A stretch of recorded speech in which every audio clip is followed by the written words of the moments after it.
Hey everyone, welcome back. Hope you're having a fantastic day so far. So, as I mentioned in yesterday's video, there's actually a bill in Congress right now where, for whatever reason, even though it had a lot of broad bipartisan support, which basically means that Democrats support it and Republicans support it, which is a very, very rare thing these days, right? Well, they're finally going to be forcing a vote on this bill because it has not been voted on for whatever reason. They are pretty much refusing to put this bill on the floor for a vote. So they have this special process called like the discharge petition.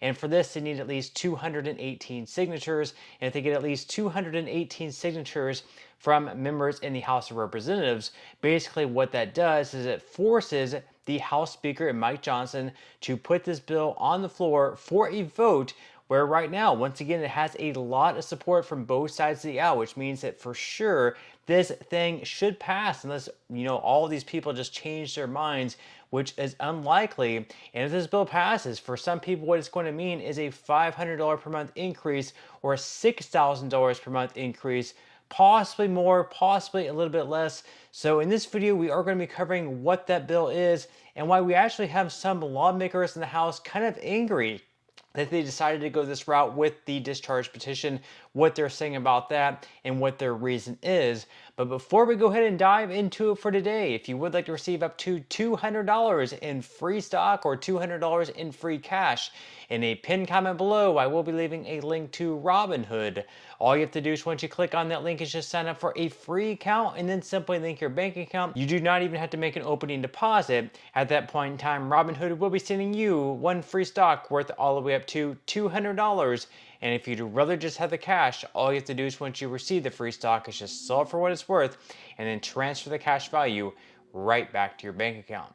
Okay, so diving right into it today, we are going to be going over an article released today from The Hill, where once again we have one member, at least one member, we actually probably have a few different members of the House, pretty angry that they went ahead and went forward with this discharge petition, despite this bill being extremely popular, again, among both Republicans and Democrats. So we're going to be going over what he's saying, what critics of it are saying, what people in favor of this bill are saying, and everything like that. So let's go ahead and dive right into it. Once again, this article is from The Hill.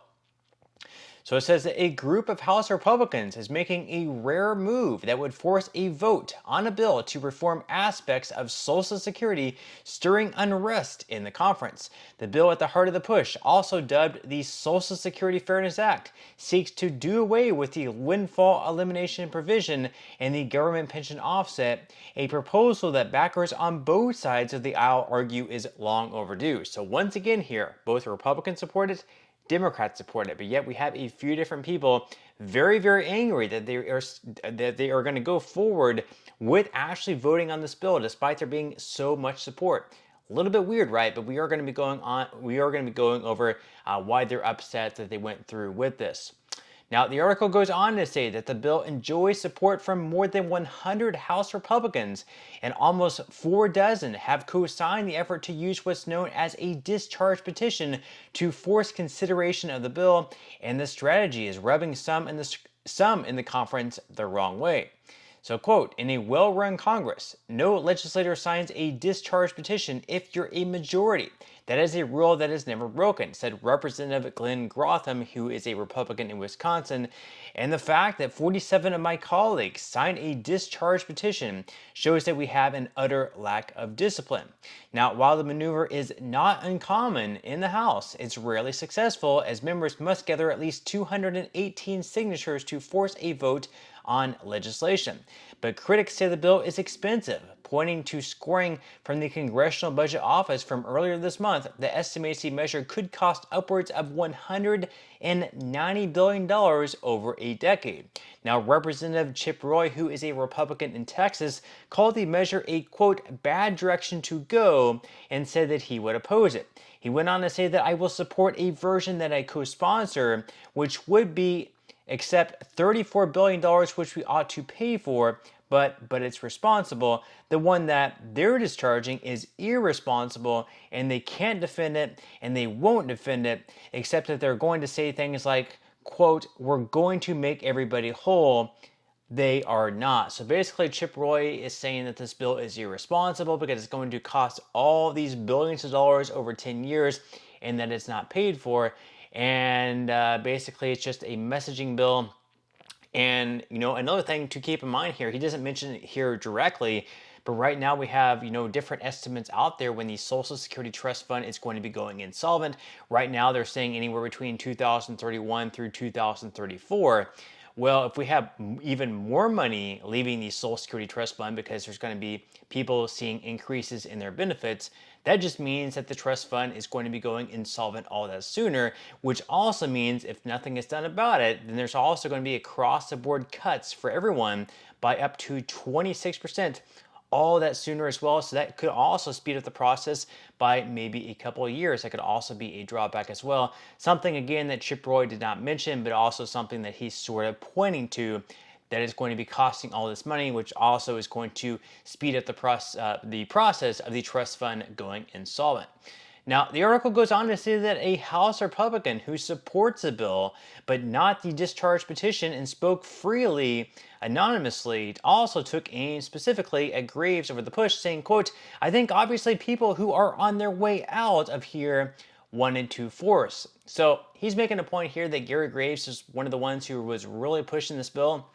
He is a Republican. He was also pushing the discharge petition, and basically what he meant there on your way out, Garrett Graves is not running for re-election for 2025. This is his last year in Congress. That's because they remapped Louisiana, which is his state. And now with all this remapping, basically it made it so there's a higher density population now in his district that will typically vote for the Democrat. So basically he looked at the polling there and found out that he had no chance, and that's why he basically decided not to run for re-election. So now that he's on his way out, he feels like there's pretty much nothing to lose politically, and that's why he's really pushing this bill, even though a lot of Republicans are mad at him for doing so. Now, the article goes on to say that, quote, "Process matters in the House. Generally speaking, in the majority, you don't sign a discharge petition. You want team players. People don't view it as a team player if you sign a discharge petition. That's why people are upset." And again, Graves is on his way out, so he probably doesn't really care that much if other Republicans are mad at him because he's no longer going to be in politics. I'm not sure if he's going to try to go on TV or have some other role in politics, or maybe he has enough money now where he can retire, because generally people enter politics not all that rich, but once they leave politics, they end up having a good amount of money. Now, the article goes on to say that Republicans say the matter was a topic of debate in a conference meeting earlier this week. Quote, "They were debating about it. People said you shouldn't have done it. Other people said that is why we did it," Bacon said, adding that at some point Graves spoke in support of the vote. Quote, "We're at 300 plus co-sponsors and it's never been brought to the floor," Bacon said before noting previous failed efforts to move the bill out of Congress. So the thought is, let's do it. It's an option for us because that's why they had the discharge petition, but normally the majority doesn't do that. Now, Majority Leader Steve Scalise's office confirmed plans to bring the legislation up for consideration in November after Congress returns from its October recess. So again, in November, we can expect for this bill to be voted on in the House. And again, we have 300 plus co-sponsors, 300 plus members in the House saying that they strongly support this bill. So unless all these members of Congress turn their backs on the bill and decide to vote against it, more than likely it is going to pass in the House. And in the Senate, I believe they have like 62 co-sponsors or something like that. In the Senate, it would need at least 60 plus votes, but given that the bill has 62 co-sponsors in the Senate, that would be more than enough for it to pass in the Senate, which means that this bill actually has a very strong chance of passing. Now, before they return from their October recess and vote on this bill at some point in November, we're also going to have some other big news coming out for Social Security on October 10th. That's when the cost of living adjustment is going to be announced. It is going to be right around 2.5%, which would mean for the average retiree a benefit increase of close to $50. So that's going to be something very interesting to keep our eyes out on. That's going to be coming up in just a couple of weeks. And then as far as how much you could expect to see an increase in if the bill that we were just talking about actually passes, you can see there right up on the screen that in 2024, the maximum WEP reduction is $557 per month.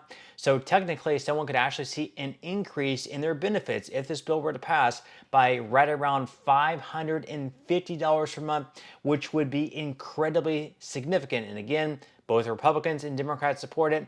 I think it's going to pass. But with that said, leave your thoughts and comments below. Are you a fan of this bill? Are you not so sure of the bill? Leave your thoughts and comments below. But that's all we have for today's video, and I will see you in the next one.